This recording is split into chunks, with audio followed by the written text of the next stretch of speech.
G'day, g'day, g'day, guys and girls, gods and goddesses with a lowercase g, powerful, eternal co-creators.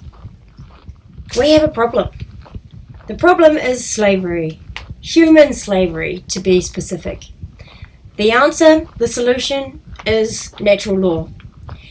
Now, on my last podcast, I started with the 7 principles of natural law and kind of messed it up. So I'm sitting here now in front of my computer with my notes, and I'm going to go over this. So please listen, please integrate this into your understanding and know that you actually have to live natural law.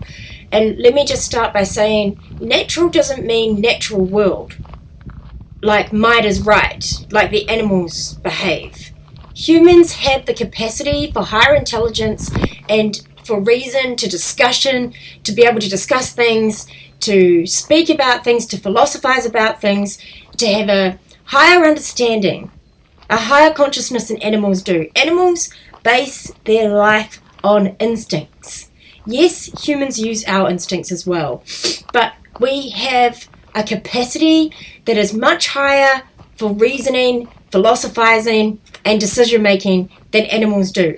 So might is right, aka the lion is the king of the jungle, and you're going to tell a lion that he's doing things wrong by killing. That doesn't apply to natural law. Natural law means that it is a law that is universal and is made basically by the creator. Laws that are put in place so that karma can take care of itself. So let's go over them and it will make a lot more sense. So what is natural law? Natural law is a set of rules inherent to the universe, much like the law of gravity, which governs the effects resulting from the free will choice of creatures with the capacity to reason. Again, humans, not animals. Natural law is known by many names, such as moral law, karmic law, God's law. Its basic premise is that there is an objective difference between right and wrong, and that while all beings are free to do as they please, they are not free to escape the consequences of their choices. So I'm going to say that again, because it's very important. Natural law is known by many names, such as moral law, karmic law, God's law. Its basic premise is there is an objective difference between right and wrong, and that while all beings are free to do as they please, they are not free to escape the consequences of their choices. So basically what natural law boils down to is do no harm. Murder, assault, rape, trespass, coercion are all forms of theft. So those are the basic don't do's in natural law. Don't do in the entire universe. And it's why we are in the current state that we are in. Because people do these things. And they don't even have a second thought about it. Principles of natural law. So principia, from the Latin noun, which means first, foremost, leading, most necessary. The 7 natural law principles constitute a master key through which universal wisdom is unveiled. So, listen up. These are the 7 principles in order. Number 1, mentalism. All is mind and everything is energy. Everything starts with a thought. Look around you. Nothing that you see around you, apart from, animals or nature, everything man-made around you, the table, the chair, the utensils, whatever it is you're looking at, the computer, all started with a thought.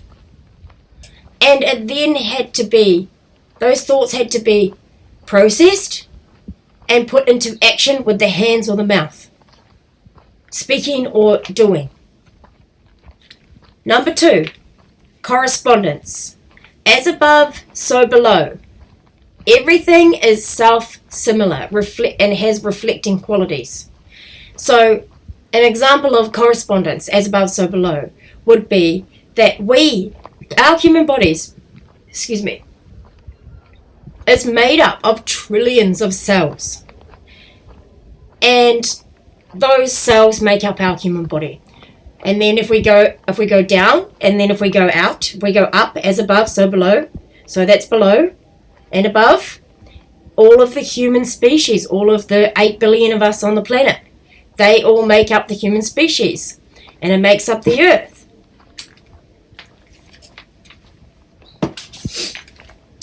And we can go higher and higher and higher and higher still. It goes on and on and on. The earth makes up as one of the planets in the solar system. The solar system is a solar system in the universe, up and up and up to, things that we can't possibly even comprehend because it's so big. And it's so small. We can also go down into those cells and minute atoms, you go all the way down to atoms. And you can still go down further from that. Well, we can't, not the average person, but scientists can. It is possible. Number 3, vibration. Nothing is stationary. Everything gives off light or sound. Again, referring back to the atom. Nothing is still. It looks like the table here is still. It looks like it's not moving, but it is. It's made up of atoms and particles that vibrate.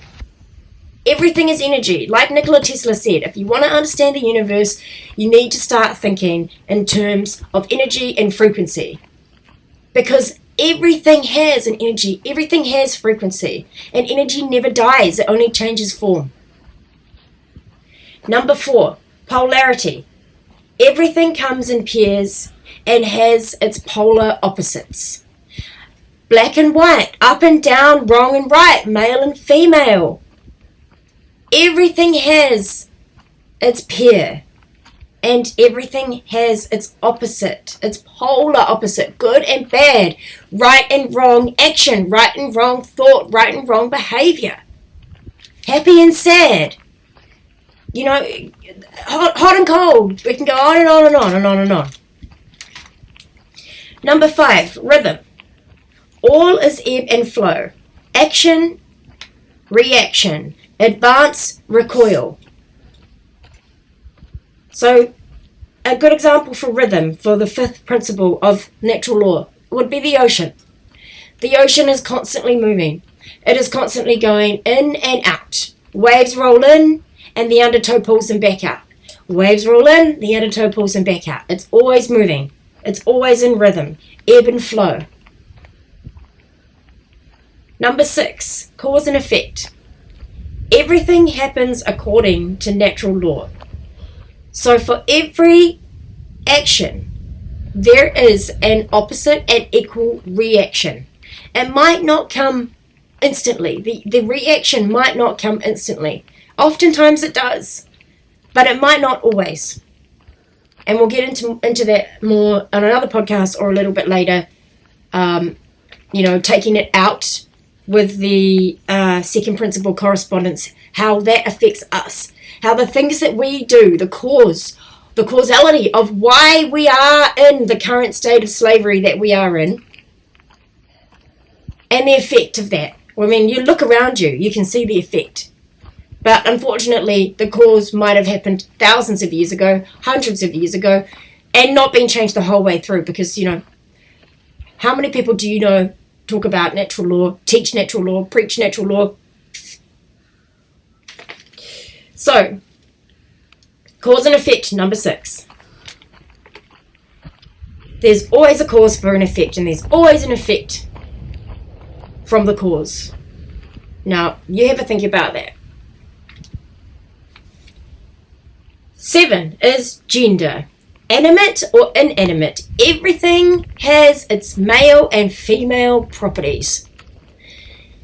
Now, this is a very interesting one because with what's been going on lately with the transgender LGBT community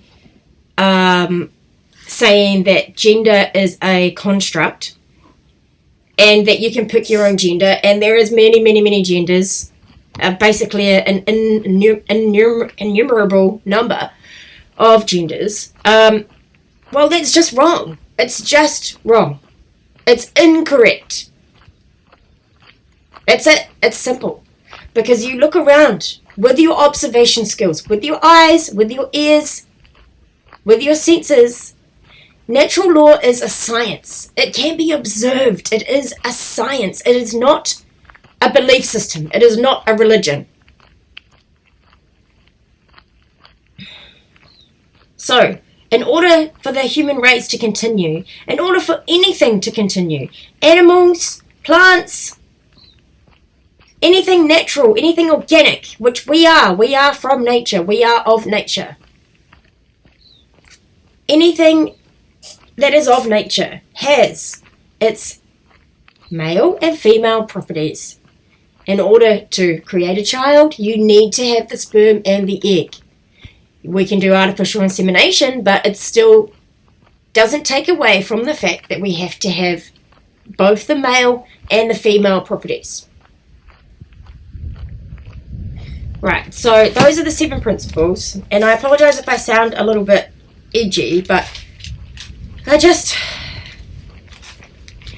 get so frustrated because these things, they seem like they are self-evident to me, and I know that there's going to be a lot of pushback and people being like, la la la la la, whatever, to one or many of the things that I'm saying here. But this is actually a law that is known as the Hermetic principles. If you go back into the pantheon of the Greek gods, there was a god called Hermes, and the Hermetic principles are derived from that Greek god. Hermes means messenger of the gods. That's what he's known as.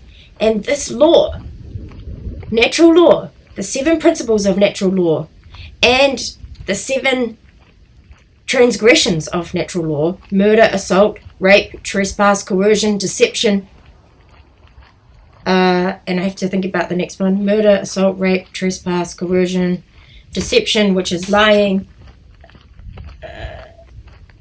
Anyway, it all boils down to theft, basically. And theft, yeah, stealing is the 7th one. There you go, stealing. Stealing someone's property, which you don't have a right to. So, now, yeah, so the Hermetic principles is known as the message from, known as Hermetics, from the messenger of the gods. So just think about that. Just let that resonate. A messenger from the gods has given us this. So I've got like a little bit more detailed description here for each one. So I'm just going to read out what I have said. So everything is mind for each principle. So mentalism, number 1. All is mind, the universe is mental. Thoughts lead to manifestation of things in creation. Thoughts create our state of existence and our experience here on earth. Therefore, be responsible for everything that you think. Number 2, correspondence. That which is above is like that which is below. That which is below is like that which is above. The macrocosm, the totality of the microcosm, the individual units of consciousness which comprise of the whole and reflections of one and are reflections of one another. So I'll just say that again because it's a bit confusing. The microcosm and the macrocosm are reflections of one another, e.g., the totality and the individual units of consciousness which comprise the whole. So they reflect each other. Number 3, vibration. Nothing rests, everything moves at the most fundamental level of the universe, and everything that comprises it is purely vibratory. Oh my god. Excuse me. Vibratory energy manifesting itself in different ways. The universe is solidity. The universe has no solidity as such. The universe is holographic. Matter is merely energy in a state of vibration. So if you've heard people talking about how the universe is a holograph and it's all an illusion, that's what they mean. The universe has no solidity as such. The universe is holographic. Matter is merely energy in a state of vibration. Vibrating so slowly sometimes, the table, that you think it's still, but it's not. Number 4, polarity. Everything is dual and has poles. Everything has its opposites. Opposites are identical in nature but different in degree, e.g. hot and cold are seemingly opposites, while all that hot and cold truly is the absence of heat. All that cold truly is the absence of heat energy. It's all on the spectrum. It's at one end of the spectrum hot, another end is cold. At some level of reality, all things that seem contradictory may be reconciled. You just got to go to the middle. Go to the middle path. Rhythm. Number 5. Everything flows out and in and out. Everything has its tides. All things rise and fall. The pendulum swing manifests everything. The measure of the swing to the right is the measure of the swing to the left. Rhythm compensates. We can observe that on a granddaddy clock. My dad used to have a grandfather clock that had a pendulum swinging. And that is how you can observe rhythm. Another way than the example that I gave you before. 6. Cause and effect. Everything has its effect, and every effect has its cause. Everything happens according to law. Chance is but a name for law not recognized. There are many planes of causation, but nothing escapes law. There is no free will to ignore law without consequence. That is the limit of free will.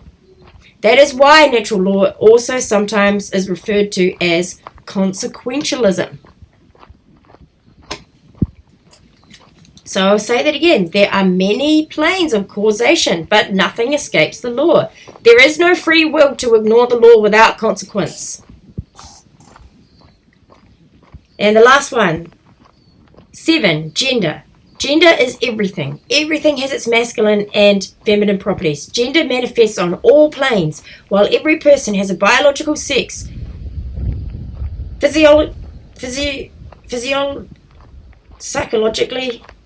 Psychologically, both qualities exist simultaneously within everyone and everything. So we all have our masculine and feminine traits. We have a left and a right brain, and we have feminine and masculine traits within each one of us. And the work is to bring those together to the middle path. So the 7 principles is also seen in the flower of life, or the seed of life. The seed of life, which are encapsulated by an 8th circle, which holds all of the other circles together. So here's a little bonus. 8, the 8th principle of natural law is care. You have to have the care, to care enough about these principles to actually manifest it in your life. So, the 8th lost, quote unquote, lost principle, the principle encapsulates all 7 principles. If you look at the 7 circles from the form, if you look at the 7 circles that form the seed of life, the 8th added circle forms the outer shell without the shell present and intact. The creative, generative essence of the seed would be lost. Care, not compassion, but care, is whatever you give attention to and help to grow. This does not mean you shouldn't care for any negative things happening in the world because you think that you will feed into it and give it power. If that happens, only ignorance is being fed into it. By ignoring the negative, you are ensuring that more of it will occur. The lost principle of this dynamic of care, that which you actually care enough about to do, to spend your time on, to pay attention to, and to manifest into reality. What we care about on a day-to-day basis affects and acts as the driving force of our thoughts and actions. What we as conscious beings need to develop are heart, mind, and guts in that order, We must care enough to know, K-N-O-W, and then act accordingly to that understood knowledge. All three must be in place to gain unity consciousness, unifying thoughts, emotions, and action. Therefore, care can be seen as the ultimate generator of the quality of our experience of life. Hence, the eighth principle is also known as the generative principle. True care is created in our hearts, the pump that causes our blood to flow through our body. In many ancient traditions, they spoke of the life force being in the blood. It also says that in the Bible. For any Christians listening. As important as the brain is, the heart is ultimately generating the experience, because what we care about becomes what we think about and therefore how we behave. That which we care about enough to put our will behind is ultimately what gets created in our world. The reason the world is in the state it's in is because most people do not care enough, even if they say they want things to be different, to change it through their own behavior.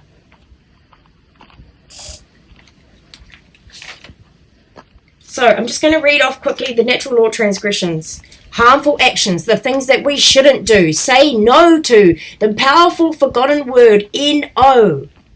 Know these things, K-N-O-W, and then say no to them, N-O. That's why my podcast is called K-N-O Thyself. You got to know these things that you have to say no to. It's actually more important what you don't do in your life than what you do. Whatever. So, natural law transgressions. Harmful actions. Number 1, murder/assault. Ending a life without the right to do so. If a being is killed, a sentient being is killed, in the act of somebody defending themselves, then it is not murder. Remember, there is the sacred right of self-defense. If somebody is transgressing upon your body, you do have the right to defend yourself. But you don't have the right to aggress upon someone if they're not aggressing upon you. The non-aggression principle. Number 2, rape, coercing the free will of another person and making them sexually associate with whom they wish not to. Self-explanatory. Theft, taking what somebody else has created or acquired through lawful means, which is their property, for as long as they are using it and being responsible for it. You have no right to take what does not belong to you. So there are 7 transgressions, but I've put it into 5. Murder and assault is kind of in one, but it's actually technically 7. Anyway, so number 4, trespass. Every person has the right to set aside reasonable sized space for themselves. And invading this area without permission or consent would be invading their privacy and their personal space while taking away their security in the process. Ever heard of the love languages? There's an extra love language, and that's space. Some people need space. We all need space, but some people really, really, really need it more than others. And that's their love language, is just to be left alone for a while.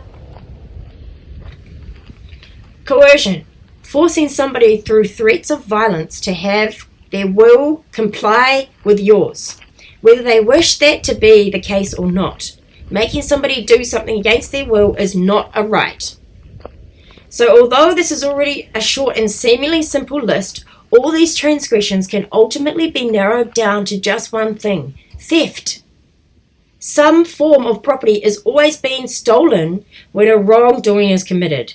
Life is a form of property. Rights are a form of property. Freedom is a form of property. A person's own body is a form of property.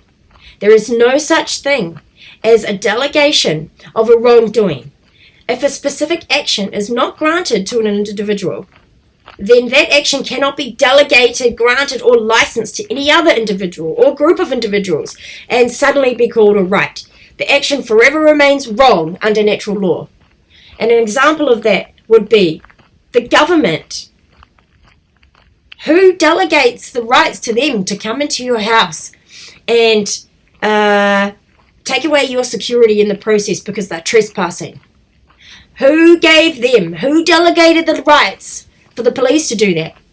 Who delegated the rights for anyone, any institution, to tell you what you have to do with your own body, aka a jab that had no safety data, an experimental, quote-unquote, vaccine, but it's not a vaccine. It was a gene therapy, a gene-altering therapy, an experimental one at that. So who delegated that right to the WHO? The WHO, the World Health Organization. Who gave them that right? I didn't give them that right. And I own my body, and you own yours. And you own your life. It was coercion. We know that. So I think that about rounds it up for now. I need to go. My baby is outside, and I need to go and give him some cuddles and kisses. But I hope that this has cleared up a little bit of the 7 principles of natural law and the 7 transgressions of natural law with some examples. Would love to have questions, would love to have discussions, interviews with people. You can get hold of me. No, you can't get hold of me yet. Email will be to come. I haven't even got my website up yet. I just really know that I had to get this information out for you listening. Because we are in a sorry state. I'm sorry to say, but we are in a sorry state. They're using weapons, chemical weapons against us. Look at what just happened in Maui. Lady Gaga, Julia Roberts, Will Smith, all these people have, all these rich, powerful, so-called powerful people have mansions on Maui, but yet none of their houses were destroyed. But now all this prime real estate, waterfront real estate has opened up by fires? I don't think so. There's way too many anomalies that I'm not going to get into right now for that to have been a natural event. I want you to focus more on natural law and don't get caught up on the fact that it's called natural law. It's also called the other things, karmic law, God's law. I don't mean the natural world. I don't mean might is right. Might is not right. You know why? Because there's always someone bigger and badder and more ruthless than you who will come and take your kids, come and take your wife, come and take your whatever. We have to be able to discuss, philosophize, and decide on the right behavior in our society. Why? Because morality is directly linked to freedom. Freedom is directly linked to morality. The more moral a society is, the more freedom they have. The more immoral they are, the less freedom they have. It's simple, people. So, gods and goddesses, guys and gals, eternal, powerful co-creators, there it is for today. I hope that you've enjoyed this, and I hope that we can get out of this by these chains, break our chains by following the natural law and not doing any of the natural law transgressions: murder, assault, rape, theft, trespass, coercion. Alright, I love you. Gotta leave you. See you soon on the next one.